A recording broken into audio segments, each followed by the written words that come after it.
Ladies and gentlemen, your eyes are not deceiving you. You read the title of this video correctly. Big Daddy Bayhem, Michael Bay himself, is rumored to be returning to the Transformers franchise and is working on a Transformers movie at the moment. On Friday morning, the Hollywood Handle posted this on X saying Michael Bay will return to direct a new Transformers movie at Paramount. Now, I'm going to take a wild guess here and say there was probably 3 different types of reactions that everyone had to the news. Some of you may have felt like this. That's what I'm talking about.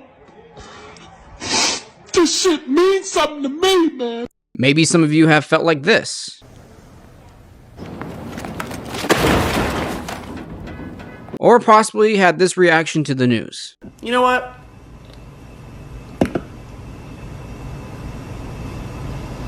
No. Well... Regardless of whatever reaction you had, you cannot deny the fact that this news has pretty much thrown the whole Transformers fandom into a craze. Now, I'm sure you're all wondering and saying to yourselves, Pessimistic Prime, how do you feel about possibly having Bayhem himself come back to the franchise? But before I jump in and tell you all how I really feel about this rumor, please make sure to hit that like button, subscribe, and share, and make sure to turn on your notification bell so that you never miss out on any videos that drop on this channel. And before we begin, please keep in mind that at this moment, this is only just a rumor, so take this all with a grain of salt. Now, what do I think of this news? Because based off my tone, I'm sure many of you are assuming that maybe I'm not happy about this. And honestly, I don't know what to feel about this news. Yes, the sheer thought of Bay coming back to the franchise is exciting. After all, he is the guy who brought Transformers to the world stage and helped engineer it to become one of the biggest franchises of all time, and also playing a big role in making all of our childhoods memorable. Oh, and don't forget, we were introduced to the phrase... But I would be lying if I didn't say I wasn't nervous at all and unsure of his return. I guess you could say this was my reaction when I first saw this rumor hit the internet Friday morning. But why? Trust me, I really want to be excited at the fact that we could have back the guy who did this.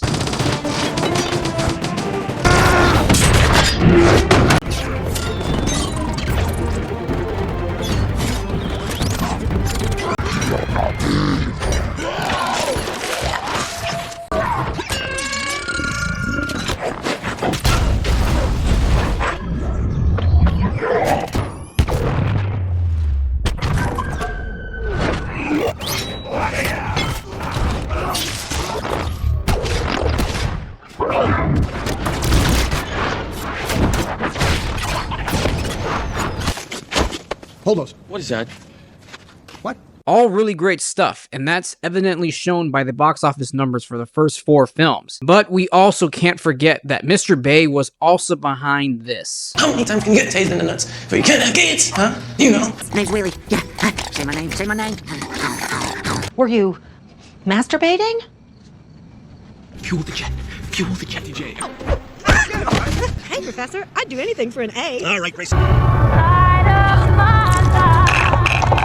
That's why I'm not... Oh, don't. I'm gonna hit you. I'm gonna hit you right back, son. It's my manifesto. You're whacking us out. Easy, Sam.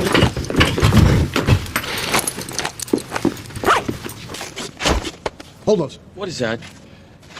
What? The man was great at bringing to life these icons we know and love, but would do them and the lore of Transformers a huge disservice by giving them designs that do not honor their G1 designs, making Optimus Prime a murderous psychopath, and overall, just not really caring about the Transformers themselves and was only concerned on if they really look badass on camera. So to put it lightly, I am excited at hearing Michael Bay could be directing another Transformers film, of course, out of pure nostalgia. Think of it like George Lucas deciding to come back to Star Wars. Both directors did great things for the franchise, but also not so great things. Not trying to say Star Wars and Transformers are on the same level, so calm down before you start to rage comment. This also seems like an act of pure desperation on Paramount's part. Kind of like when Marvel decided to bring back RDJ for Avengers Doomsday. Like, cool, I guess, but was it really the right move? Of course, like I said before, at the moment, it is just a rumor. But what frustrates me about all this is, ever since Bay left the franchise, it seemed like Paramount just didn't know what to do with Transformers. Bumblebee was a solid start to a new rebooted timeline. Rise of the Beast was okay, but mostly forgettable. And of course, Transformers 1 was a great story that honored the lore of Transformers and the characters themselves, but bombed really badly at the box office just because of the marketing. And with the news of Paramount having no plans on doing a Transformers 1 sequel, Transformers fans were truly in their darkest hours. So I understand the excitement of hearing the rumor that not only Michael Bay is coming back to direct a live action film, but that there are apparently 5 movies that are under development at Paramount. And per the same source that leaked the Michael Bay rumor, Josh Cooley, the director for Transformers 1, is rumored to be directing another live action Transformers film, which I'm all for. I really like what he did with the world of Transformers in Transformers 1 and would really like to see his vision expand more in the Transformer universe. So very excited at the potential of having Josh Cooley back in the mix, but more concerned than excited with Bay coming back to the franchise. I can't lie, I do miss Bayhem in these movies as well as the stereotypical humor. I know a lot of people didn't like it, but I always found it hilarious. I just hope that whatever movie Bay's cooking up, it has a good script, and that if Bay has a script that he likes and believes in, and same with Paramount, and with his directing style and Bayhem ideas, we could be in for a great treat. But then again, this is Michael Bay we're talking about here. The guy can be his own worst enemy and do dumb shit in movies that hurt the film rather than adding ideas that helps the story and characters. Another thing to keep in mind is that Paramount must release or go into production of a Transformers movie before 2029 to avoid losing the IP to Skydance. So this could just be a case of Paramount just throwing shit to the wall and hoping it sticks just so they can hold on to the IP. A question that I raise is, whatever movie Michael Bay and Josh Cooley are working on, is it part of the Bayverse, the Nightverse, or even the Transformers 1 universe? Since we really don't know which universe Transformers 1 belongs to, just don't ask this guy, because he doesn't know for shit either. Bottom line is, if the rumors are true, then the future of Transformers could be bright and fans are in for a wild ride. Or we could be heading to another dark time for Transformers. Who knows? The future right now for Transformers is up in the air, and there's really no direction, which really makes me upset, because ever since Bay left, it's just been hit and miss. It just seems like Paramount just doesn't know what to do, and that Michael Bay is the messiah for Transformers. And to be honest, he's not. There's been great stories throughout the history of Transformers that could be used to be created into great stories. But who knows? Who knows what's going to happen with Transformers? Honestly, at this point, fans are dying just to have something. We need something great, and Transformers needs a big win. If the rumors are true, hopefully Michael Bay has learned his lesson from when he first tackled these movies back in the day and has came up with new ideas on how to bring these characters back to life and to bring Transformers back to the world stage where it belongs. Because this is a great IP that has so much potential, so much great stories to go off of, great characters that still need to be introduced to the big screen. I will say this, I am excited that we could have Bayhem back. I really am. I'm still nervous because Bay can do great things for the franchise, but he can do not so great things for the franchise, which makes the franchise a laughingstock like it was back in the day with many moviegoers. And hopefully with Josh Cooley in the mix, we can get great character development for these Transformers, and we can focus more on these Transformers and their backstories and continue to build the world of Transformers. Because honestly, believe it or not, we still have not touched the surface when it comes to the history of Transformers on the big screen. We have touched the history of Transformers in the comic books, on the TV shows, but on the big screen, it feels like we barely scratched the surface, and there's so much more that needs to be explored. But that's all I got for today, guys. Let me know down below how you guys are feeling about Michael Bay potentially coming back to the franchise, along with Josh Cooley possibly directing a live action film, which is kind of exciting. If you enjoyed today's video, make sure to hit that like button, subscribe, and share. And like I said earlier, make sure you turn that notification bell on. I know it's kind of annoying hearing YouTubers say it, but it helps out a lot. I appreciate you guys for tuning in today's video. And as always, till all are one.